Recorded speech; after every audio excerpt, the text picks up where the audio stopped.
Mr. Trump was the incumbent president and commander-in-chief of the armed forces when he ordered classified materials relating to the military to be sent to his home in Mar-a-Lago. He clearly had the power. Do I want to say in Mar-a-Lago or at Mar-a-Lago?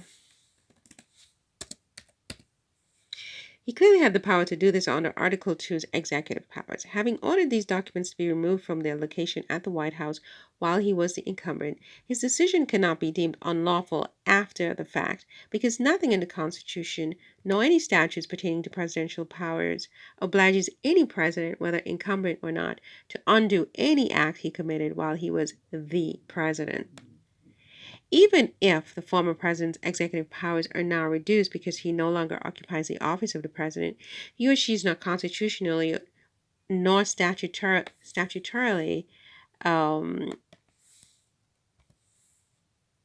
let's say neither. He or she is neither constitutionally nor statutorily required to undo any order he or she made relating to military documents while he or she was still president and commander-in-chief. The president and commander-in-chief. Okay. Let's highlight this. Oh my gosh. So he or she is neither constitutionally nor statutorily required to undo any order he or she made relating to military documents while he or she was still the president and commander-in-chief. However, as a courtesy and in fulfillment of normal procedures, the former president could have, in his discretion, returned the documents when asked. However, the time frame for doing so is not mandated by law. A former president still possesses implied executive powers. The fact that former presidents are no longer the acting commander-in-chief, however, does not mean that he or she is totally divested of all executive powers and privileges, especially those he or she undertook while he or she was the incumbent. The U.S. continues to refer to former presidents as a president of the United States. Once an individual has held the office of the president, he or she enjoys certain privileges for life, distinct from all other ordinary citizens, and thus impliedly enjoys certain powers for life. For example, all former presidents of the United States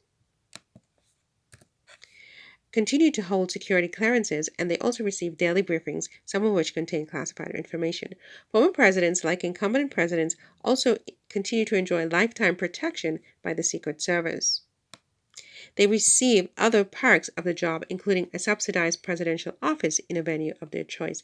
They also continue to receive their presidential stipends, and after their deaths, their spouses are entitled to receive payments as well.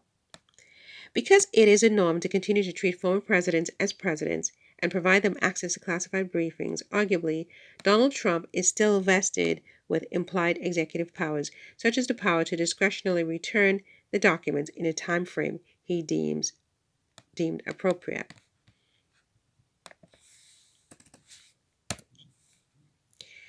To classify a former president as an ordinary citizen where possession of classified documents is concerned is inappropriate.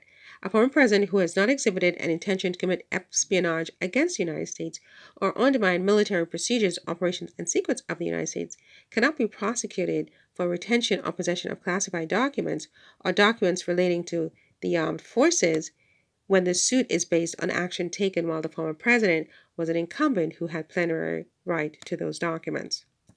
The Presidential Records Act